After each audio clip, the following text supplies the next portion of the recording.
All right, welcome back to the Three Under Sports podcast. We're back again with another one.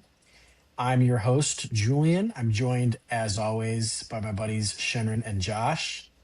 Gentlemen, what a weekend for sports. How are we doing? Opening thoughts. Shenron, let's start with you. It was a great weekend for sports. I mean, first of all, you got March Madness on one of the best weekends of the year. Just games everywhere you look. My girlfriend was like, "When is this going to end?" I'm like, "No, this is madness. This is what it's all This about." doesn't end, So, baby. so along with that, you got some great golf tournaments. I mean, you had Valspar, which is Hmm. right in our backyard almost over there in Tampa, and my homeland hosted a great live event in South Africa. So yeah, it was a All lot of right, fun, a lot of good sports watching. we'll get to that. And I know Josh did not have as great of a weekend. His Florida Gators Yeah, were that was. upset. I was at a wedding, If so I didn't if, get to if really watch much. And those of you who watched our March Madness episode know we had them in the final. I had to endure hours, days of him trash talking Michigan, only for the Gators to not pull through their end of the deal. Josh, opening thoughts. I mean, I was at a wedding, and I was having a great time at the wedding, dancing, drinking. Pull up my phone, and I see them losing. I'm like, this is terrible. And then I get back on the dance floor. I'm like, it's early in the second half. They'll come back. And I go outside and I pull it up and I see there's 8 seconds left. And I was like, oh man, they're up by 2 points. Let me watch it on my phone real quick outside. And then I watched Mistake. disaster. It was disaster. Let's just say I'm glad there was an open bar at the wedding afterwards because that was terrible to watch. Yeah. They had a 9.5 minute scoring drought in the first half. I heard. I'm glad I wasn't watching that part. It's amazing they were even in it after that. That's a quarter of the game, no points. Terrible. Wild. Anyway, boys, thanks for the opening thoughts. It was a great weekend for sports. And just to give you guys a quick agenda of where we're going today, we've got golf on the mind. So we're going to do a quick recap of the Valspar, show you how our picks fared. We've got an interesting segment on some players we've kind of mentioned in passing. It's an interesting season on the tour so far because there's no dominant force. And so it's been pretty enjoyable from a fan perspective. So we're going to recap the Valspar. We're going to move on to we're going to combine it this week. We're going to talk about the Texas Children's Open, give you a little preview of that golf course. Not one that I'm as familiar with as the Florida courses. Obviously, we live in Florida. But we're going to give you a few stats, and then we're going to make our picks as always.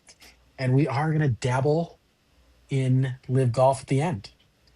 And so we'll see about maybe bringing a bonus episode later this week for the March Madness update. But today, I think we're focused all golf. Does that sound right, boys? Sounds good. Absolutely. All right.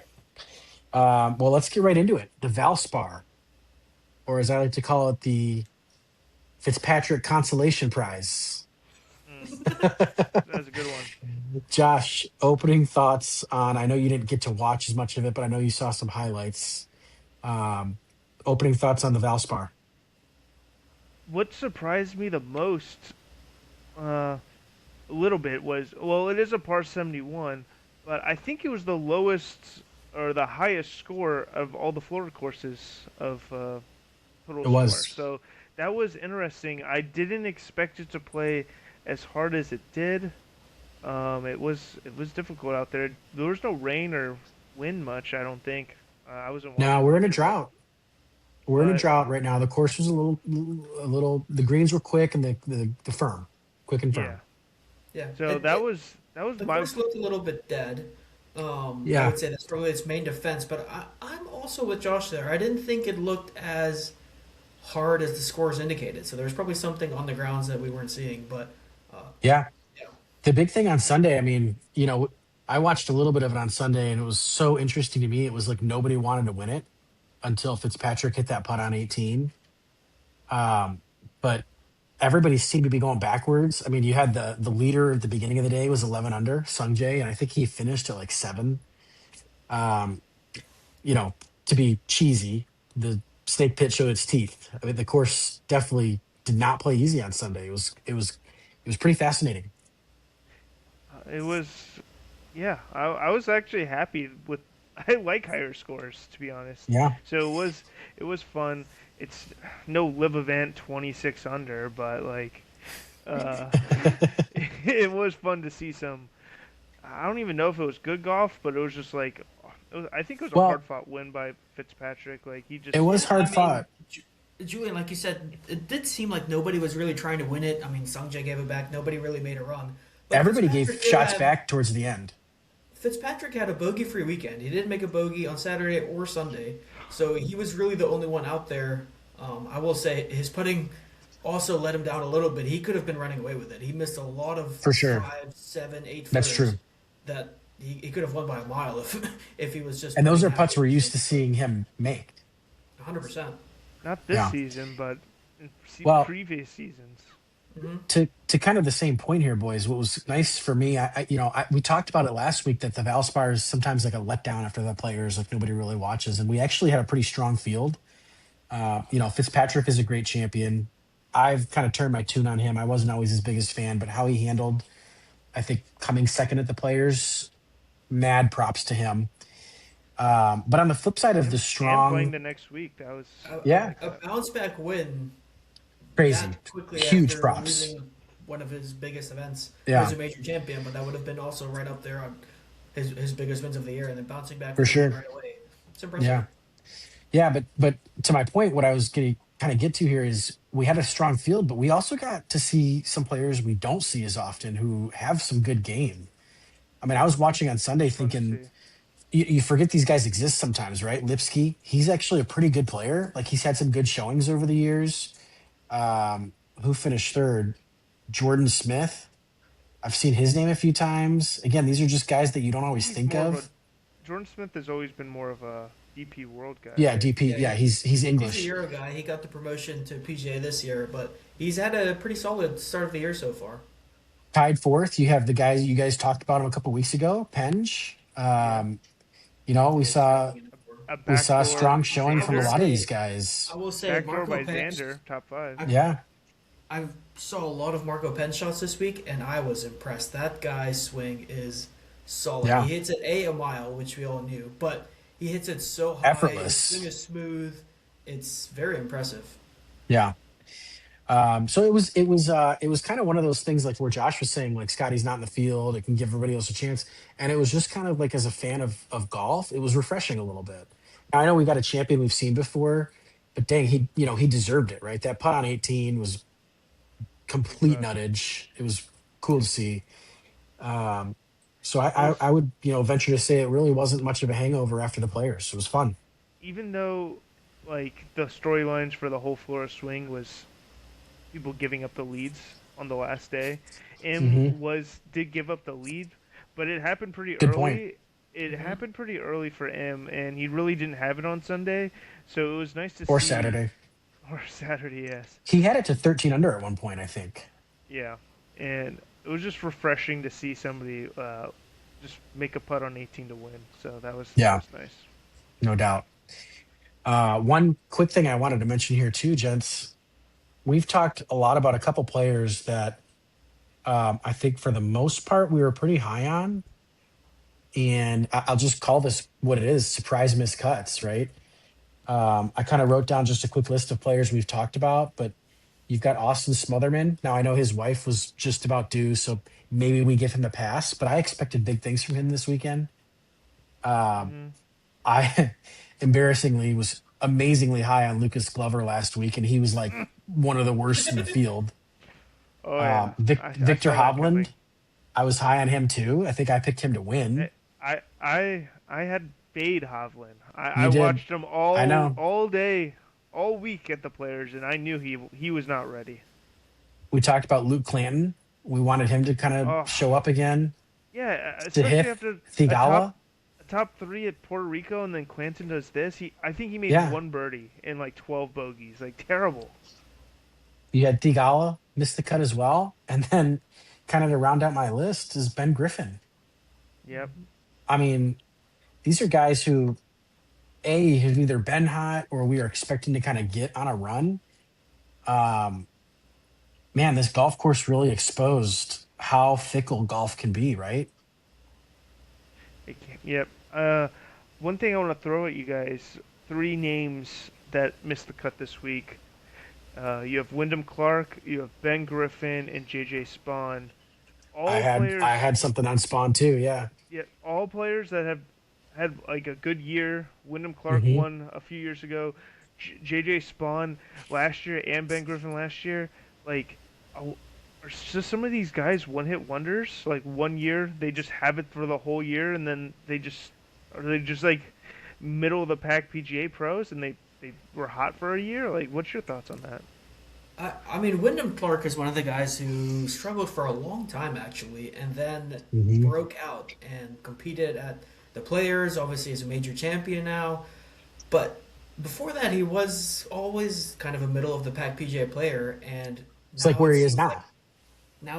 he might be back towards that. Maybe that was just a hot stretch of a year, 2 years of golf, and I know he attributed a lot of that to mental golf, where he was working with his psychologist back then. Maybe that run is over. I think it's easier to get back there once you've been there before versus somebody breaking out for the first time. I would put JJ Spawn almost in that same category. He's been struggling a lot this year, kind of throughout the bag. Out of those three, I'm the highest on Ben Griffin coming up for the year. He does need to improve his full swing. He's lost strokes on driving and Hmm. approach so far this season, but the other two I'm much colder on. I think those might be bigger problems than Ben Griffin, who just needs to find his swing a bit. Yeah. In fact, you guys talk about JJ Spawn. I have him on my list for a little bit later. And one of the things that really struck me, because I didn't realize this, so far this season, he's missed 4 out of 7 cuts. Yeah, Not Not a good. guy you expect to do that after, winning a major last year pretty handily. I mean, I know he had made that putt on the last hole to win by 2, but he looked really good all year besides that too. yeah. He Um, lost in a playoff at the Players against Rory. For sure. yeah, He played really good last year. yeah. Actually, if you recall too, that playoff, he lost it on 17 when he went long and he thought he hit a great shot. So it wasn't even like he mishit something, it was just the wrong club. And so the I confidence was there. I hot take. It might not be a hot take. He probably would have won that if they played the playoff on Sunday night. Yeah. Yeah, it's interesting to me about JJ Spawn too, because he's a guy who's even said in the past, like when he won the major last year, he never envisioned himself being that good of a golfer. And so you got to wonder if the confidence is just gone or what he's got to do to get that back. But anyway, um, Shannon, can you bring up our picks from last week? I think it's going to be pretty similar to the week before, where there's more red than green. But let's take a look at how we how we fared at the Valspar. Um, I know Hovland and Glover have let me down tremendously, but let's see how that looks. Oof. There's a lot of red. I would say our best sections were our top 20 picks were all pretty Hmm. solid. Yeah, I love that. On best bets and on just regular top 20s. That's really where we seem to have our best picks at, even though we're Well, not really picking winners at the moment. Well, you I don't would you I don't would put expect to pick the winner every week. I would put Hovland as green for a fade. He missed the cut. That's a green fade. Oh Oh, good yes, point, Josh. I didn't really color coordinate the Yeah, fade. Shannon, we both picked Cantley as a fade. He's been doing nothing all year. And I think, let's see. Top Let me Played look it pretty ten. up well this here. year. He was I think he 13th finished top maybe, 10. Tied or seventh. tied seventh. Yep. Tied seventh, 4 off the lead. I mean, he could have been right there. Uh, Interesting. Fun fact for you guys on my outright pick, Jordan Spieth. He had more birdies than Matthew Fitzpatrick this week. So Spieth that looked Hmm. just really Spieth looked really good out there. that It just was a good shows showing for you, Spieth. He's been trending, boys. We've talked about this too, but Spieth could be a good pick for Augusta. uh, man. At least my long shot made the cut. I guess He's that is a actually positive for he long actually shots. played pretty well the first round. And I was like, oh man, my long shot like Yeah. could have a chance here. I will One say thing to my four pick parlay best bet would have hit if they were for top 30s, but they're Mm, hmm, Justin that's Thomas and so unfortunate. so it Davis. does not count, is what I'm hearing. Does it missed, but at 30 to 1, it was close. Had four guys within inside the top 30, so Yeah. One thing I do want to point out here for you, Shinrin, is the Brooks Kepka tracker. Uh, Tied 18th. He had a great showing again. And I think at one point it's through great. midway Great showing. Saturday, he was leading an approach, which is I thought was pretty good for somebody who doesn't do anything well. He, he finished third First of on all, quote me approach. correctly. I say doesn't do anything as well as he did it back in the day. Link in the show notes, please, Josh. I think we need to pull that back up. All right. Well, we're looking at a decent week. We got two greens, a lot of red, and now we get to do it all over again. Oh boy, Still waiting for our first outright hit here. Yeah, we we gotta are. hit one. I have a good feeling this week that one of us is gonna hit this week. I love that. Um, Gents, I have one more quick segment, kind of related to the Valspar, but more just transitional golf. Any final thoughts on on the Valspar, the weekend, before we kind of transition here? I, Yeah, I I've wanted got. to Yeah. I wanted to bring up one quick topic that I saw. Give you guys' thoughts on it. Fitzpatrick was talking about the pace of play with his playing Mhm. partner was not playing Glacial. ready golf, and Mhm. I think that was kind of disrespectful. Yeah, I don't Josh, know. that's a good point. I had seen something about that, and my thought was like, I don't know that they really play much ready golf on tour. I noticed that the Well, players like they very rarely, if at all, like I was actually paying attention, they're not really hitting out of order hardly ever.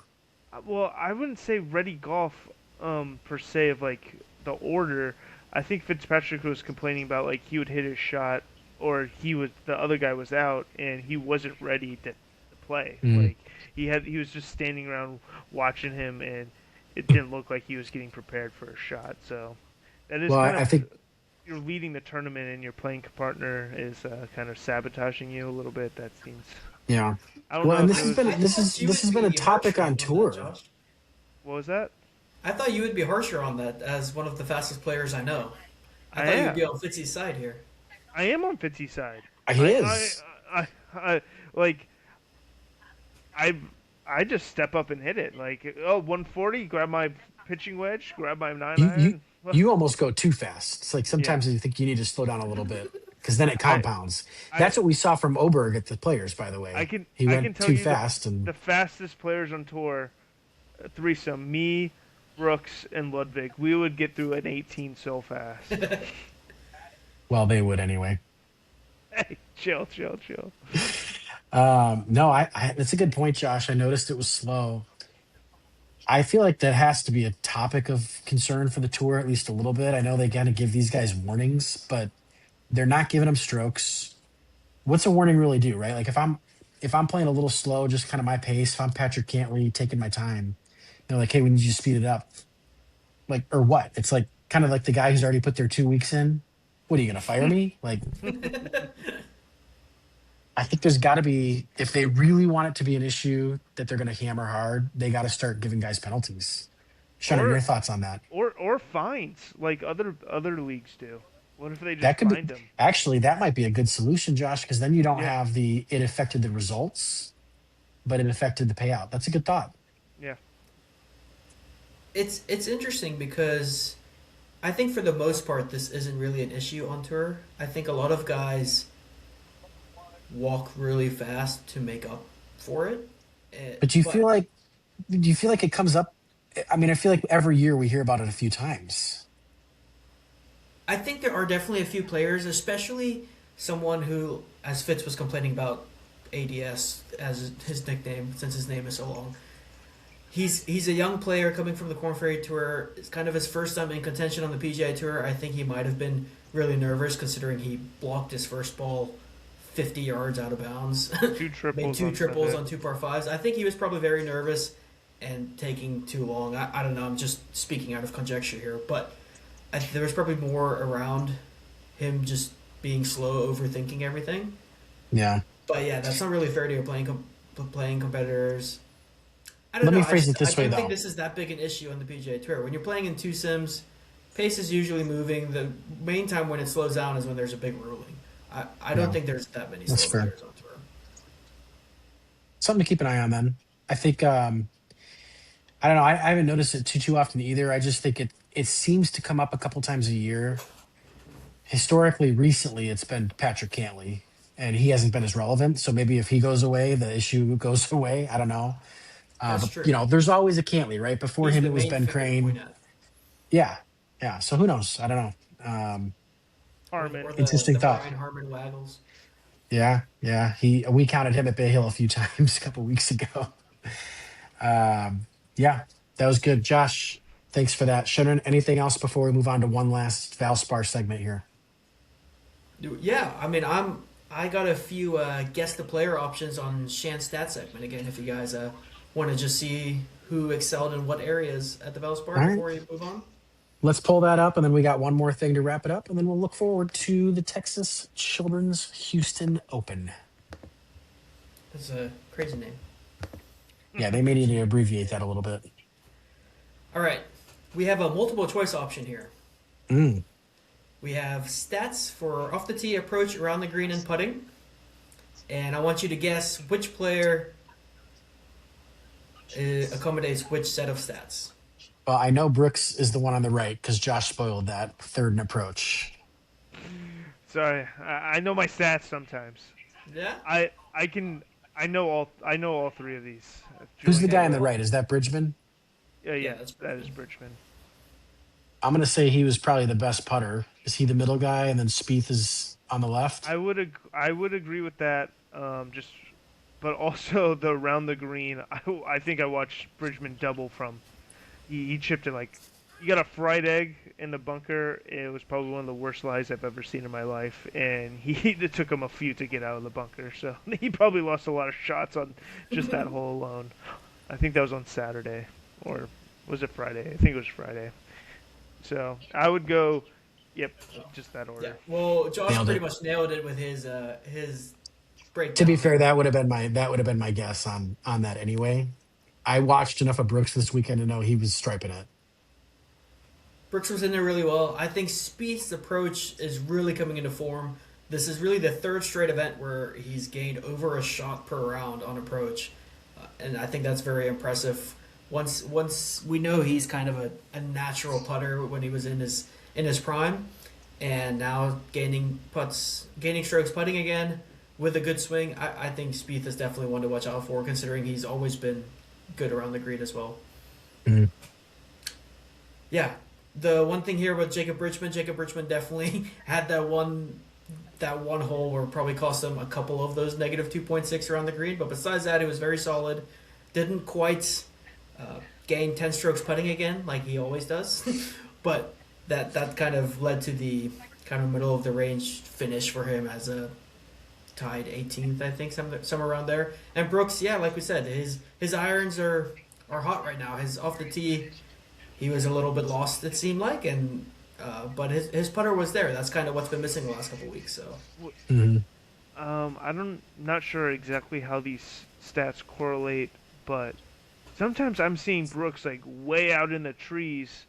If you punch out, Shandron, as the stats guy, if you're in the trees and you punch out, does that punch out go against your approach or your off the tee? so how strokes gained works is it says, all right, from the tee, the field average is 4.5 shots to get in from there. After your drive, if you're in the fairway, maybe the field average is 3.4 shots. That means for that one shot, you gained 1.1 shots. So you gained zero point 0.1 on that shot.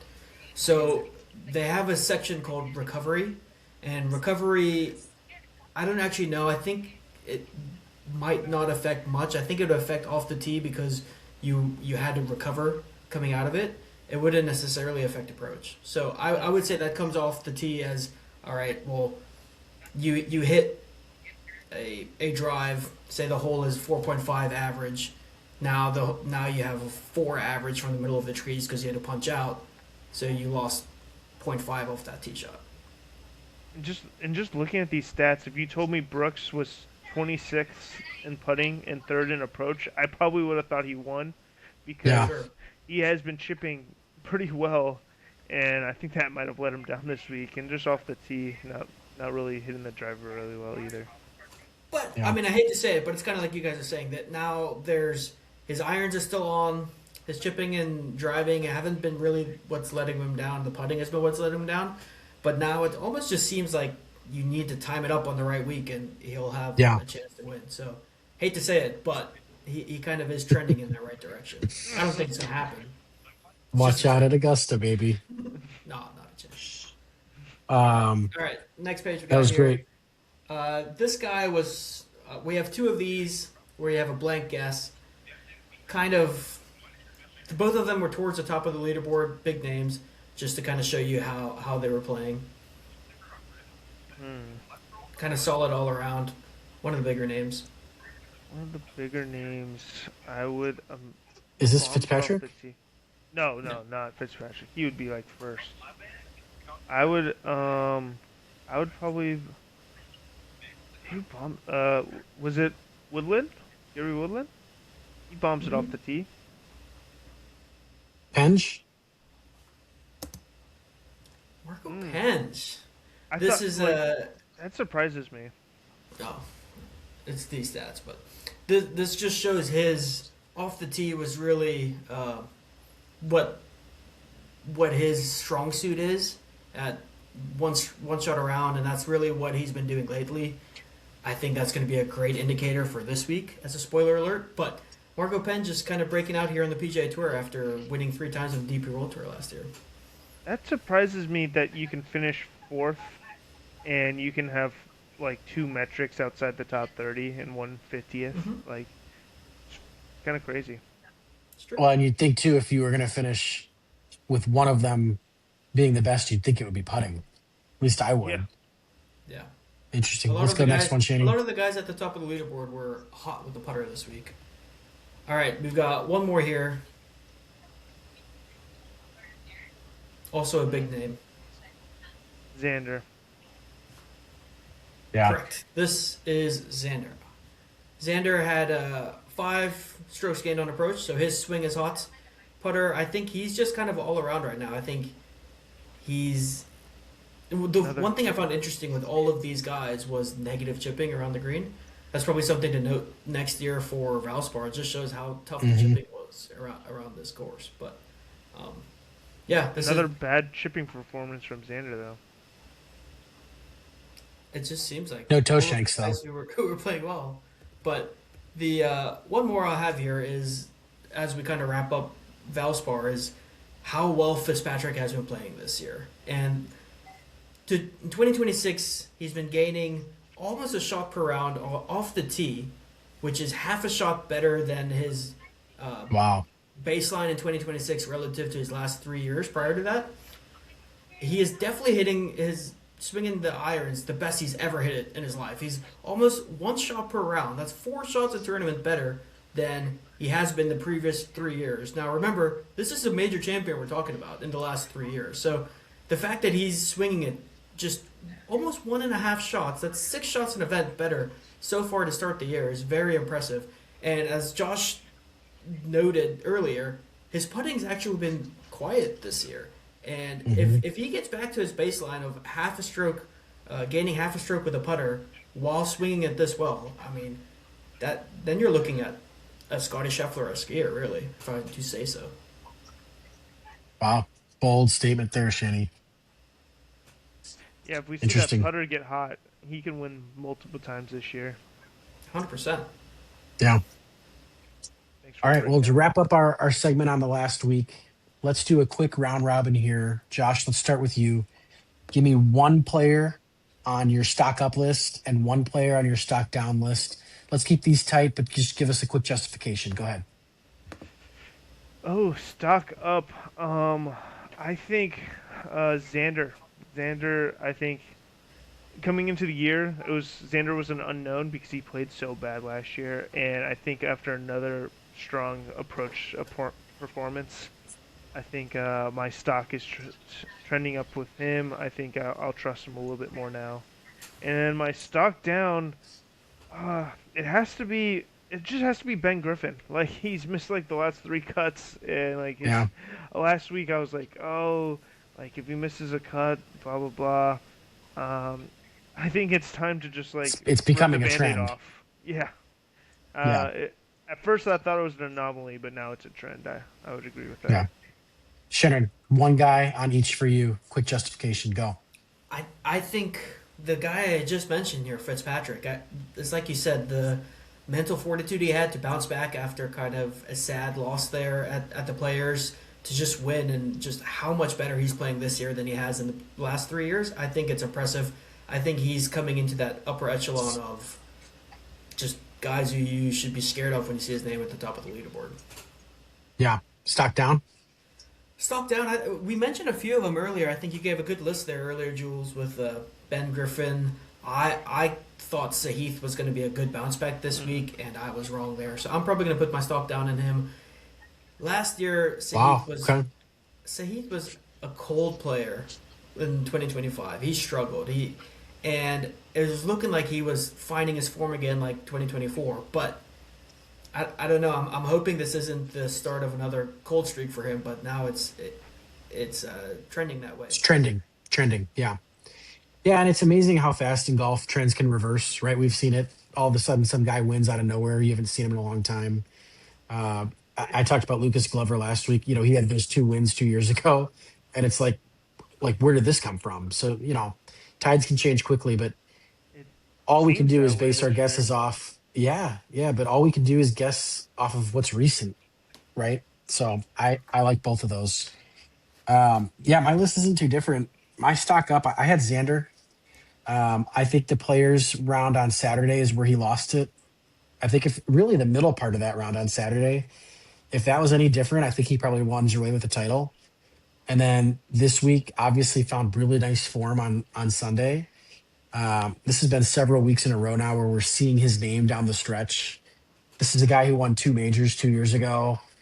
Injuries can be bad, but when you kind of find your way back and you get that confidence back, I'm not going to be surprised if he's around at Augusta. It's a course he loves. Historically, he's competed well there. I think we're going to see him be a force on Sunday. Josh, you said it right. I think the word is trust. We've talked about that before. And Yeah, I think I'm getting to the point where I trust him again. and one quick thing on Xander, when I saw him with that 6 under on Sunday in the clubhouse at 8 under, I was like, man, no Yeah, one looks like they want to win the tournament. Like he could I be had that there. same thought. I was like, oh my god. I actually told my dad, I said, Xander's in the clubhouse right now. These guys are still in the front going backwards. I'm like, I'm not putting the clubs in the trunk yet if I'm Xander. So, yeah, it ended up being not as close as we thought, but definitely scared him for a while there. My stock down is JJ Spawn. Again, we talked about him at the beginning of the show, so we don't need to exhaust it, but 4 out of 7 missed cuts this year. Never would have expected it from a guy who was a force on tour last year. It has just been so fascinating how the start of this year is shaken out. I don't think any of us would have had this quite on our bingo cards, but not necessarily a bad thing. So it's been fun. Um, let's go ahead and transition now to this week. We've got another nice tournament, the Texas Children's Houston Open. Again, I know, we're not in our backyard anymore, so we don't know these courses as well. But this one's played at Memorial Park Golf Course in Houston, Texas. Strikingly, gents, this is a par 70, and it's just under 7,500 yards. It's a big boy So course. might be a premium off the tee this week. I don't know. We've got Min Woo Lee. Let him cook now, defending champion. I actually, Min Woo's been a guy I've been high on all year. I think I mentioned him coming into the players as my long shot. Um, but no, this should be another good tournament. Kind of nice to get out the Florida swing. We've had such dry weather; these courses all firmed up. So I don't know what it's like in Texas.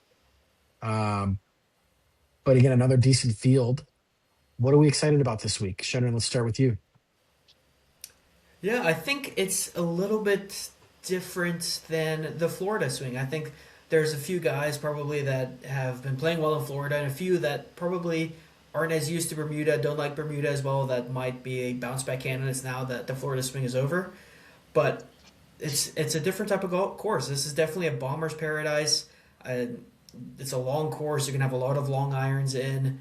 There's not really many penalties anywhere. Not a lot of water. Not a lot of bunkers. Kind of the exact opposite of Florida. It seems like they went from Mhm. one polar to the other polar side. So, and even around the greens, there's not much rough around the greens.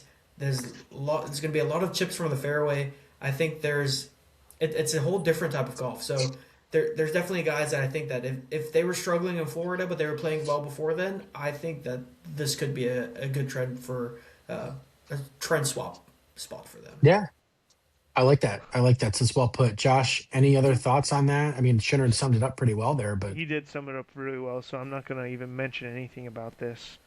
But last, after our recording last week, me and Shannon were talking, and I was like, "Oh man, the Texas Swing's coming up. What's your thoughts on the golf courses?" He goes, "Oh, we have the Houston and the Texas Open." He goes, "Oh, the Texas Open. I think that's a Bombers course, and I think Houston's known for the short hitters." And I was like, "Oh, really? That's weird."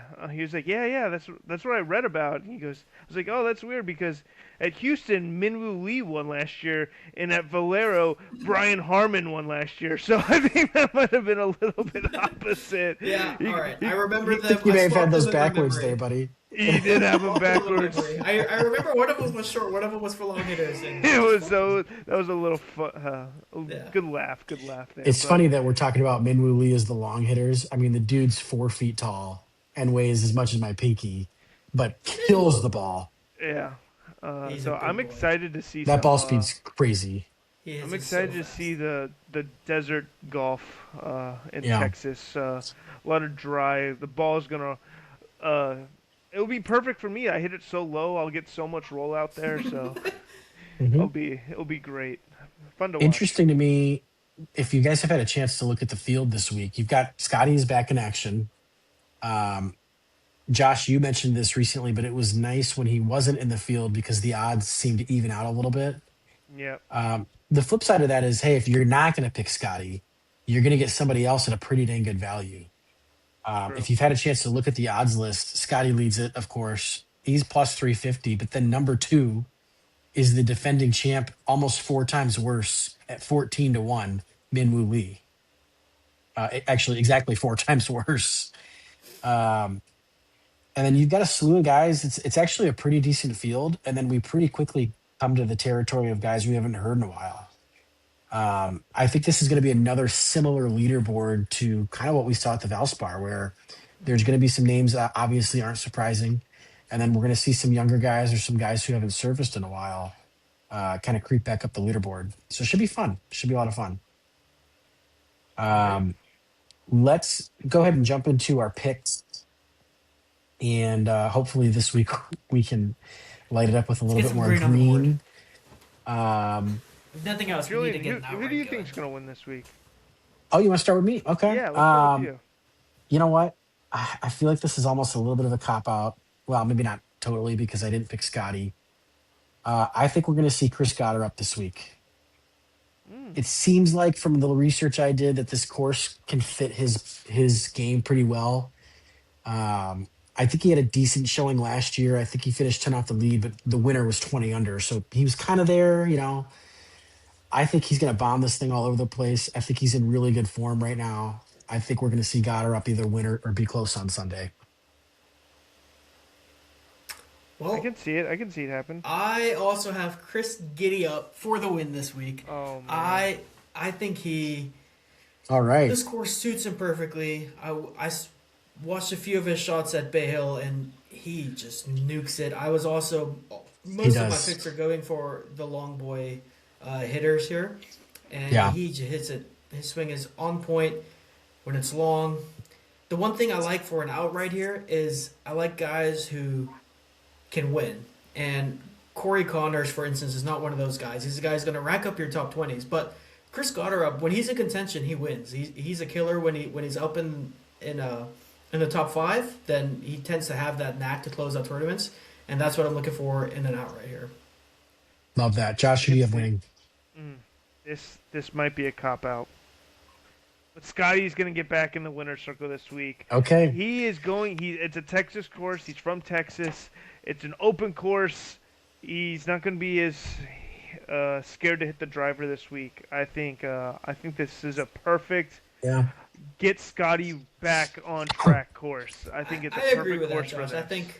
I think this. I mean, he has what, 2 or 3 runner-up finishes here. Like this is a course he's played well at. He just hasn't gotten over that hump of winning, and I think this is a good spot for him to really get back in the winner's circle. I think he's starting to get annoyed in press conferences and stuff, like we see when people are saying, "Well, you're broken. Well, how are you going to fix it?" And he always tries to tell him, "No, you're the one who made I'm it right there. broken. I'm fine." Yeah. Three So Yeah. three second places here, so I think he uh, gets.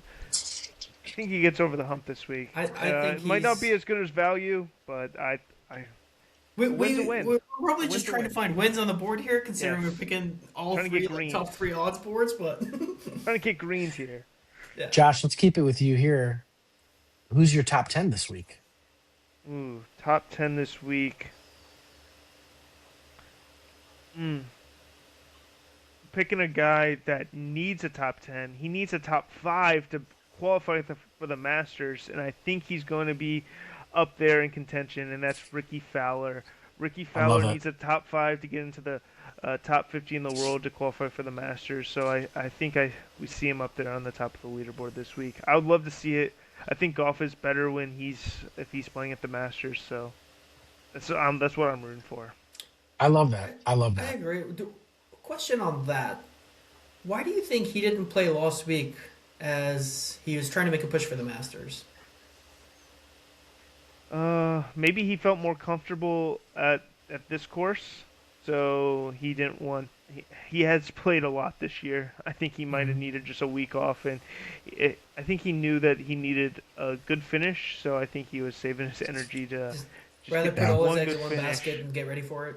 Yeah. Yeah, You know, that's a good point. Like to Josh's point there, we've talked a lot about Sung JM, those guys who play every week. And so maybe he's just learning from their mistakes, right? Like give your body some time to heal. Yeah, he's a veteran right Shannon, now, so he knows what he's doing. who are you picking top 10 this week? My top 10, I will keep hitting my head against this wall until it starts paying me back again, and that is Jake Knapp. I, he was playing Oh so well boy. to start the year, and we were talking about people trading down, and sure, but he withdrew from the Players before the tournament even started. He had 2 bad rounds at the Players to miss the cut. Now they were pretty bad. But now I think he's one of those guys who are playing well before the Florida swing. He's kind of my bounce back guy. Maybe getting him off Bermuda is going to be getting his swing back in style and just more comfortable than being in these Florida places. And yeah, he's at plus 250 for a top 10. I think in this field he fits the bombing card and he can putt well. So I that's that's my top 10 That's pick. that's funny that you Okay. say that.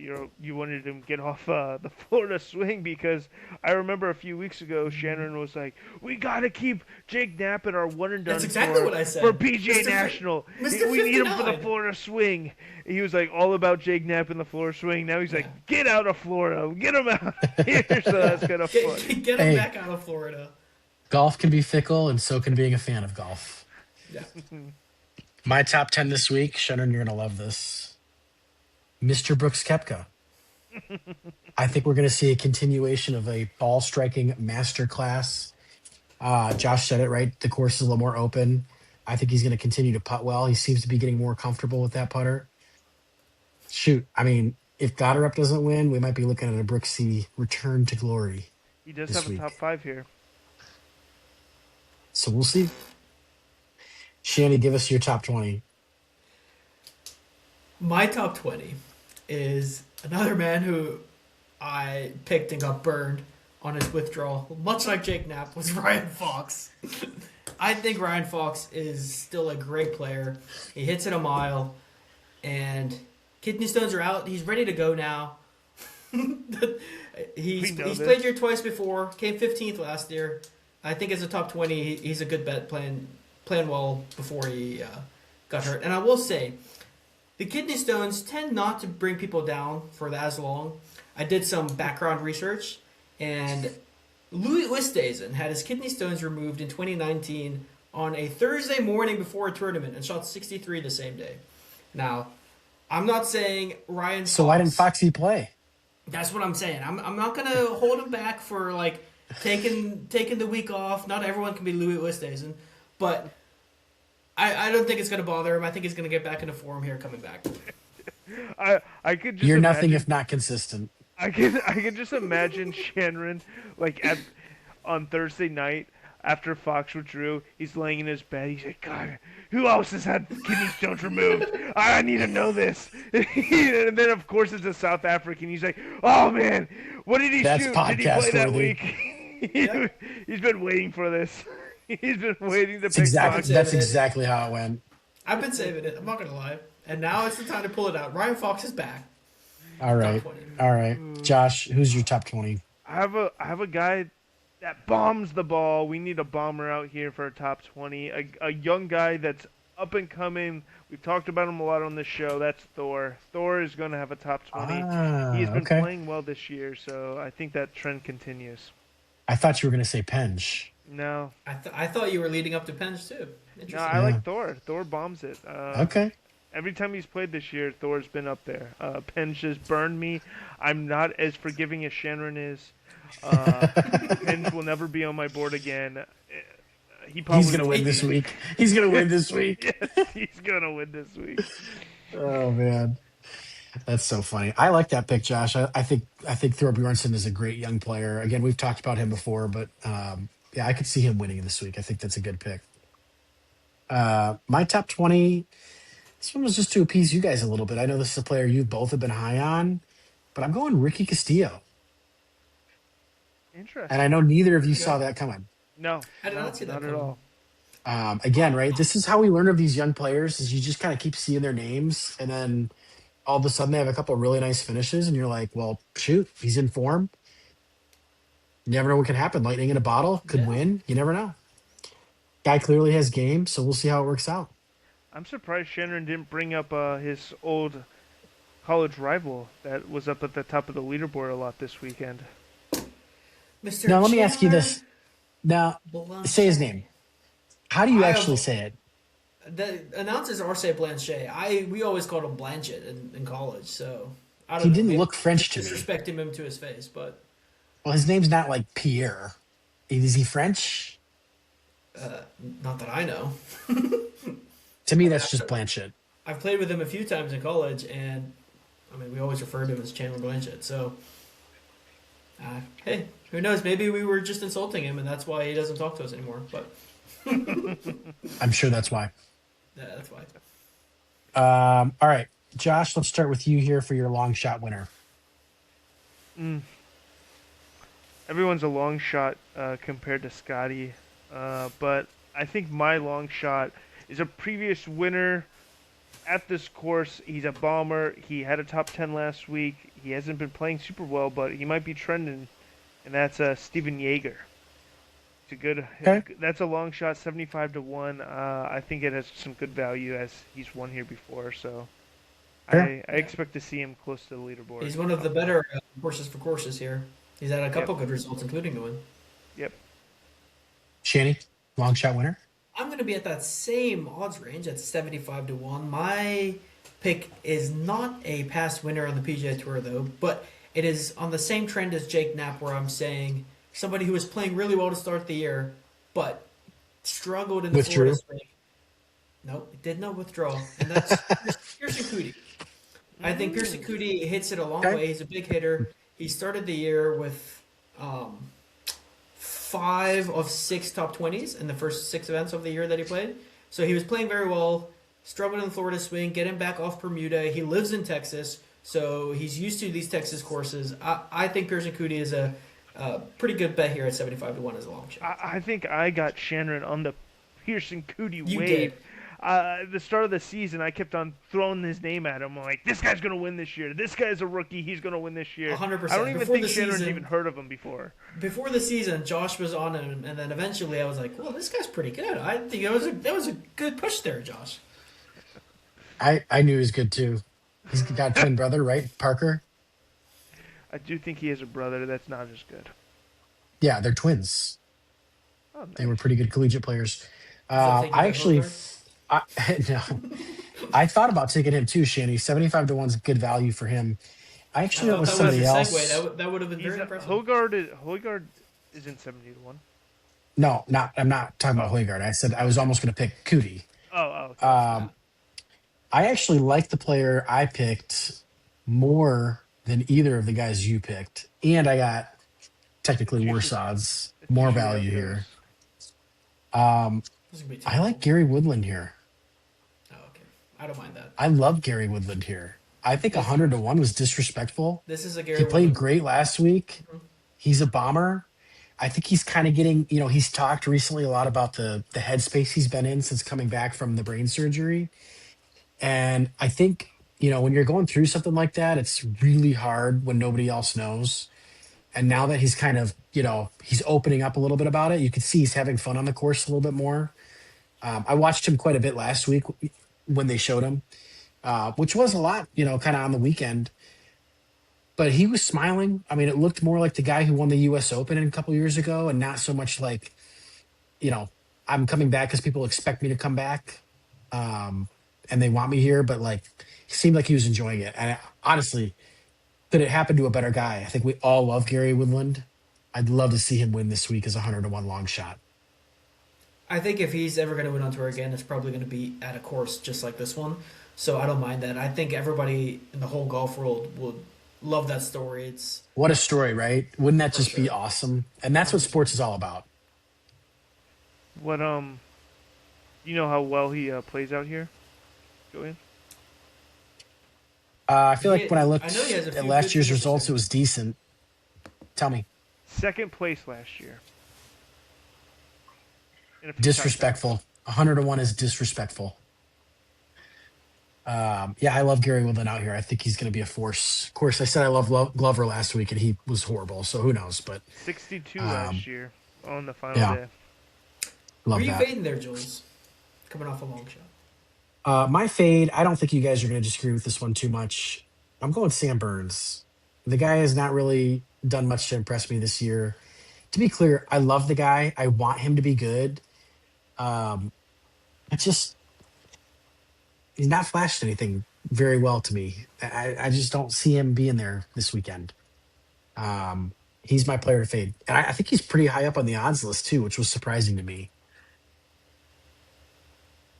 Who you fading, Yeah, Sharon? I think Sam Burns is a good option there to fade. I thought about him as well. He's kind of been sporadic though, so I didn't want to eat my words with as he gets a high week there. But I am also going out on a limb here. I think this person I'm fading, I was high on really 2 3 weeks ago, and that's Nikolai Mm. Hokar. I He's lost off the tee in two straight events. I think he missed the cut here last year. I I I like him overall as a player. I think he's going to have a very good year. I just think right now he's on the fade train until proven otherwise. Even though I think he was playing great 4 weeks ago. It's like you said, Jules. Golf turns so quickly. So I Yeah, think at the moment he's not really in contention for me for any kind of bets or any DraftKings pools or anything, and that's why I'm fading him. I like that. I like I that. can see that. Josh, who you fading this week? A guy that started off the year pretty hot. I was surprised to see his odds so low, uh, and that's Ryan Gerard. I think he's starting to. I think his hot streak's a little bit over. He missed the cut at Bay Hill. He had like a top 30 last week, but I don't know if he did come top 10 here last year. But I don't think I just I'm not feeling it this year. I think You have something against the UNC Tar Heels there, Josh? no, I have nothing against him. Ben Griffin and Ryan Gerard, they were teammates at UNC.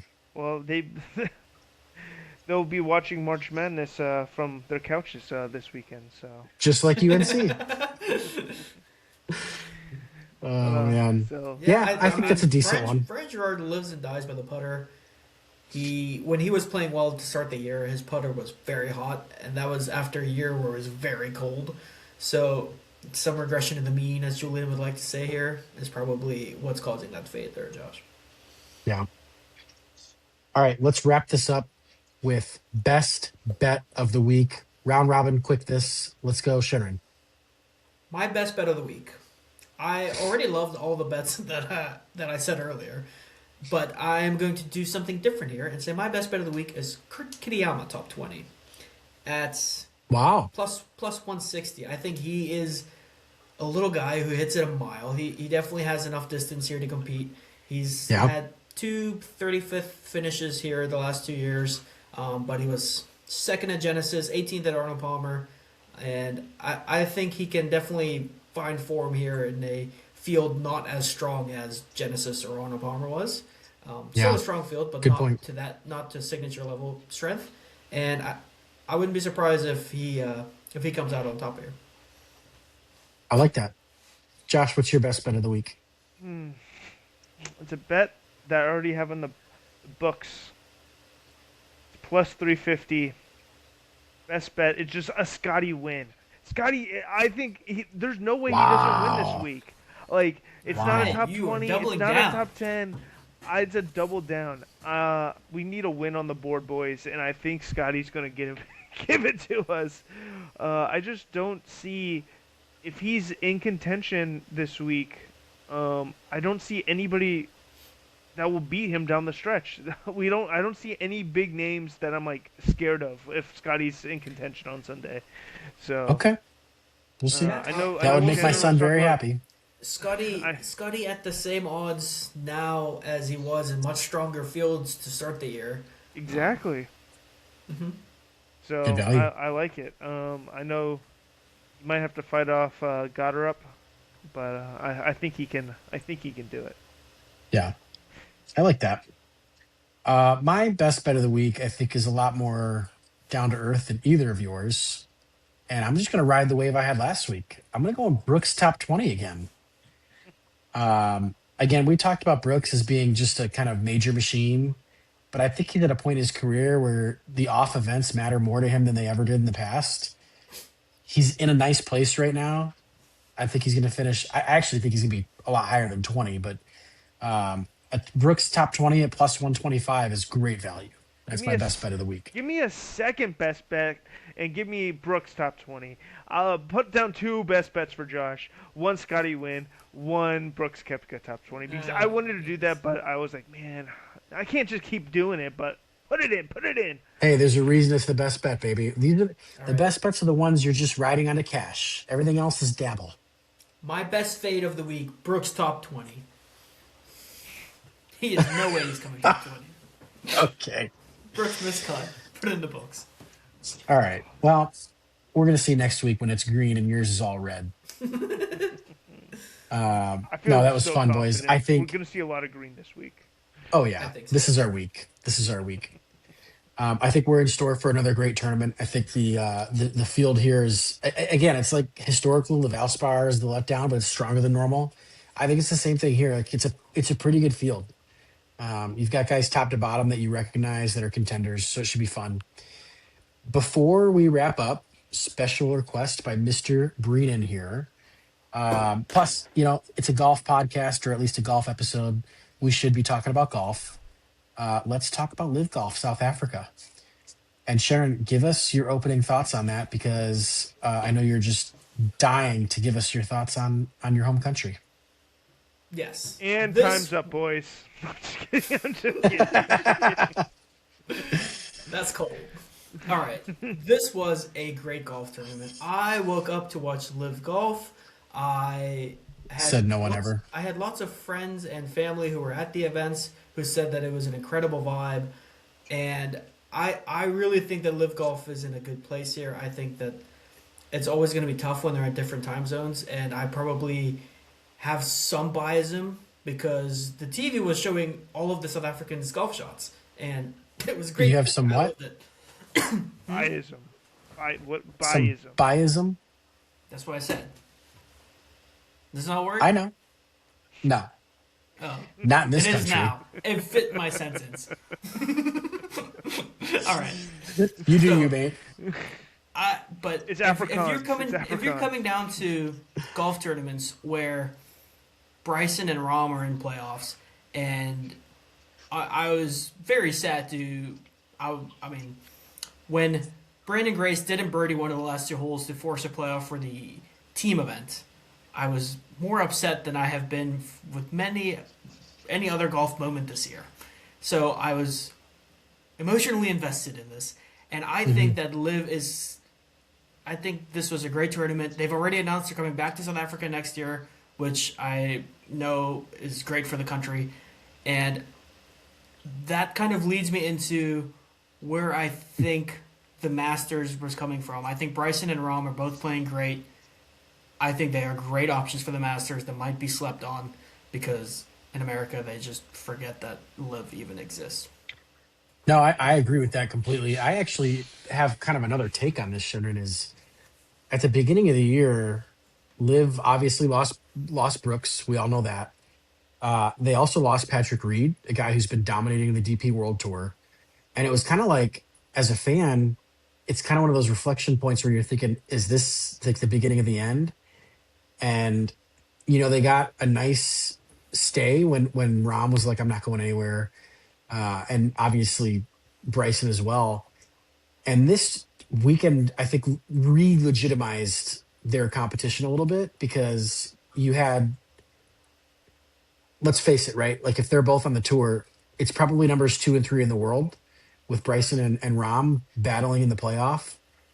Um, I think this is exactly what Live Golf needed to kind of get people reinvested a little bit and can only be good for them in the long run, especially if these guys continue to stick around. Um, Josh, what you shaking your head at? It's just there's no competition. Like Bryson and Rom should be winning all these events. They should be in a playoff every week. Like they have nobody. They're playing against nobodies. Like let's be honest here.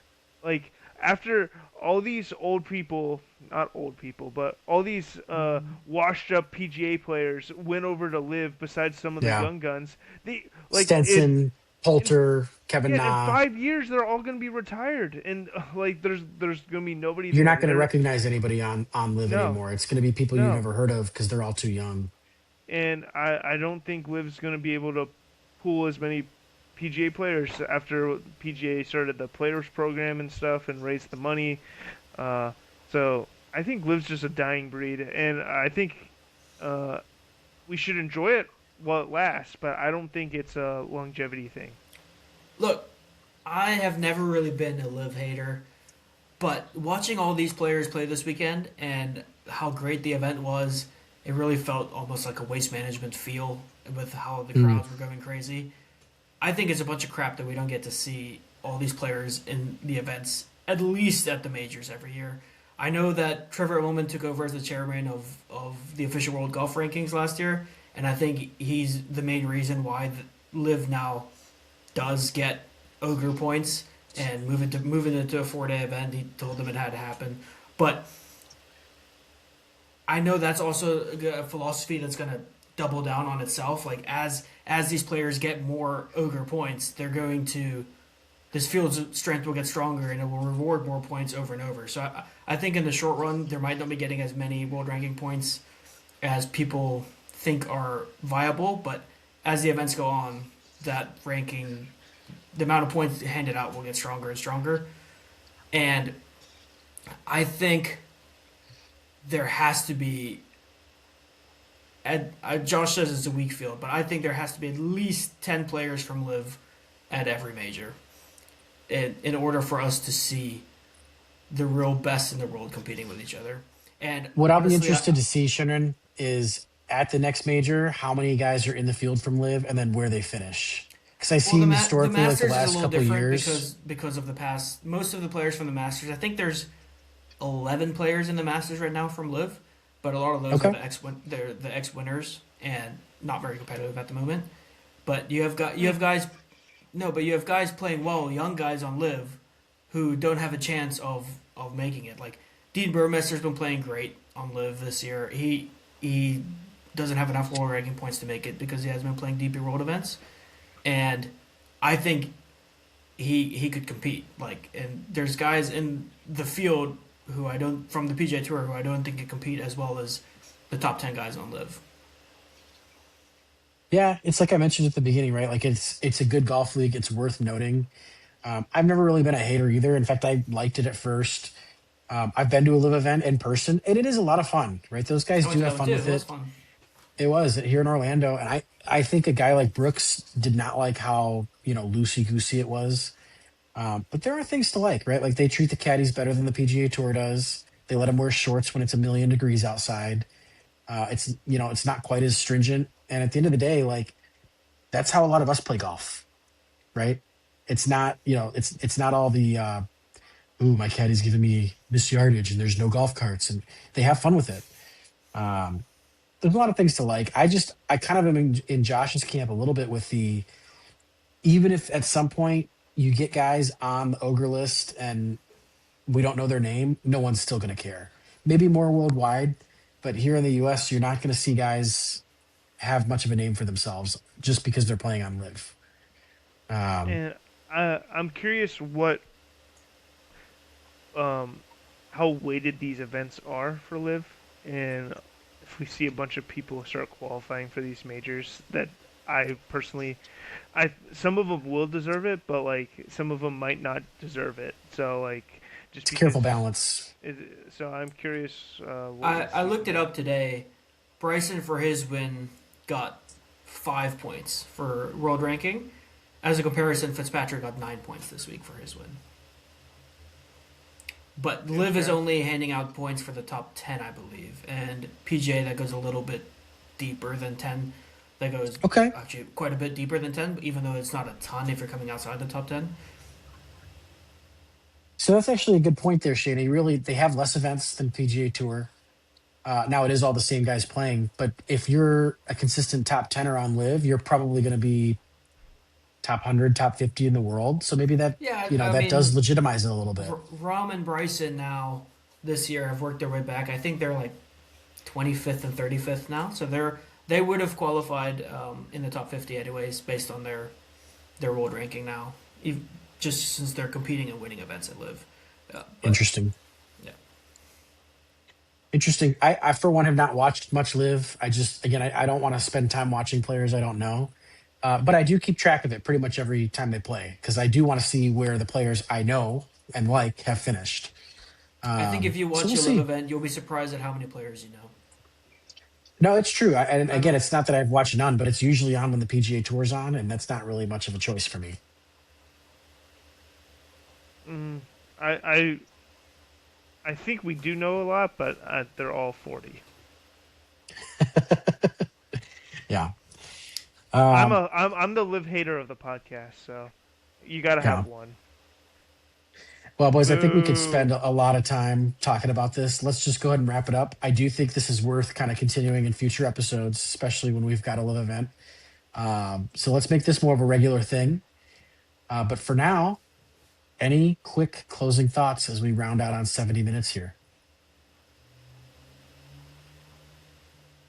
Okay. No.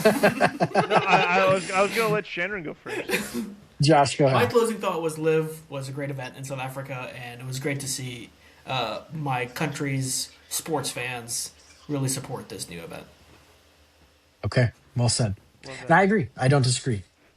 I love Josh? that. I love that for South Africa. I just You're full of crap, Josh. hey, I watch more South African sports than the other counterpart on the podcast with us. So Well, he's very pro America.